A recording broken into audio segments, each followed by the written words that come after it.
నీ గురించి కొంచెం తెలుసుకోవాలనుకుంటున్నాను. మీ పేరేంటమ్మా? Mary sir.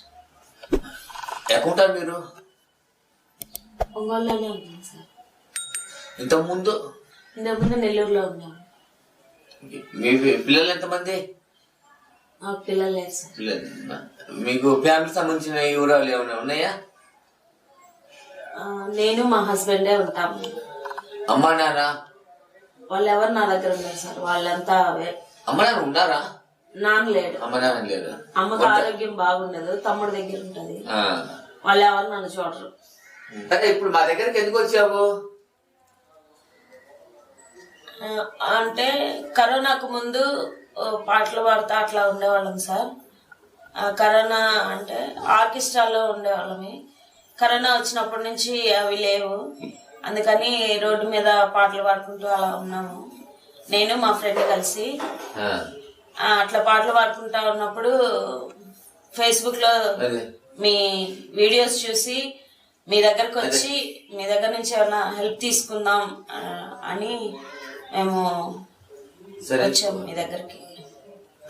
ఇప్పుడు మీకు కాళ్ళు లేవు, అతను చూస్తే కళ్ళు కనిపించవు. మరి మీరు ఏం వ్యాపారం పెట్టుకోవాలనుకుంటున్నారు? ఎలా బతకాలనుకుంటున్నారు? ఎలా అయితే ముందుకు వెళ్ళాలనుకుంటున్నారు? మీకు మా దగ్గర ఏ సహాయం కావాలి? దాని గురించి కొంచెం పూర్తి వివరంగా ఏమైనా చెప్తారా నాకు? పాటలు పాడుకుంటా ఉన్నాము మీ దగ్గర నుంచి.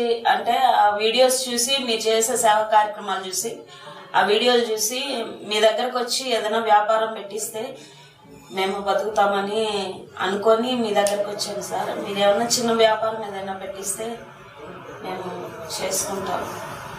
దాని గురించి నీకు అనుభవం ఉందా ఇంతకుముందు? అనుభవం అయితే ఏం లేదు సార్ నాకు.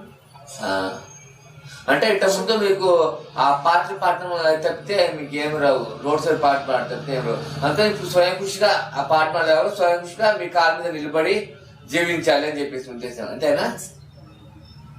మన సూర్యాస్త్రి టెస్ట్ తరపున ఎంతవరకు ఆదుకున్నాం. కాలేజీ ఫీజులు కట్టాం, ఇల్లు లేని వాళ్ళకి ఇల్లు నిర్మించాను, హాస్పిటల్ ఉన్న పేషెంట్లకి డబ్బులు చెల్లించాను.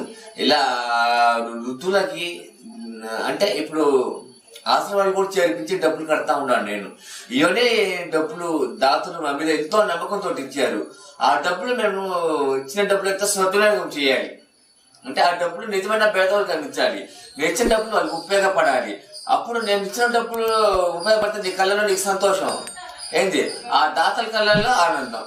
నేను ఇచ్చిన డబ్బులు ఉపయోగపడ్డాయి, నేను ఇచ్చిన డబ్బులతో పేదవాళ్ళు బాగుపడ్డారు. ఇది ఆ దాతల ఉద్దేశం. ఆ దాతలు ఒకే మాట చెప్తారు, సర్దార్ మేము సాయం చేసేటప్పుడు నిజమైన పేదవాడికి అంది వాళ్ళకి ఉపయోగపడితే చావులని నాకు ఇదే మాట 10 సార్లు చెప్తారు ఆ దాతలు నాకు.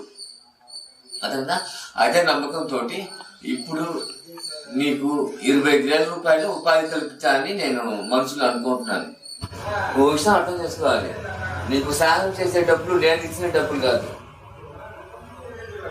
నా జోలు నుంచి తీసేసిన డబ్బులు ఎంత మాత్రం కాదు. కొంత దాతలు ముందుకొచ్చి పేదలకి సాయం చేయమని ఇచ్చిన డబ్బులు. ఇప్పుడు నేను మీకు సాయం చేసే డబ్బులు విరాళాలని దాతలు ఇచ్చిందే, అది వాళ్ళ కష్టార్జితం. ఆ కష్టార్జితంతో వాళ్ళు ఇచ్చినప్పుడు అది సద్వినియోగం చేయాలి. అంటే మీకు నిజమైన బాధితులకి ఆ డబ్బులు ఏర్పాటు చేయాలి. అలా నిజమైన బాధితులు ఏర్పాటు చేస్తేనే మనకి మీకు మంచిది, ఆ ఇచ్చిన దాతలకి మంచిది. అంటే ఉద్దేశం ఉంటే అందుకనేసి మీకు ఈరోజే ఫుడ్స్, తోపుడు బండి, ఇవన్నీ మీకు ఏం కావాలో మొత్తం ఒక ఒంగోలు పేరు మూసిన ఫుడ్ షాప్ ఉంది, SMS ఫుడ్స్, ఆయనకు ఫోన్ చేస్తాను, వెళ్ళి మీరు తీసుకొచ్చుకోండి. బండి ఉంది, బండి మా దగ్గర ఉంటాయి, ఆ కొత్త బండిలే ఇస్తుంటాయి అందరికి.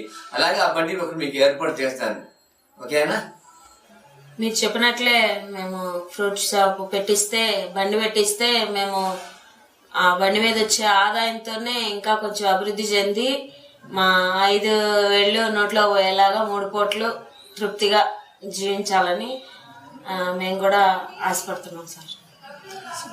అంటే అప్పుడు చెప్పండి, అంటే ఇప్పుడు నేను ఇచ్చిన నమ్మకము మీరు నిలబెట్టుకుంటారా?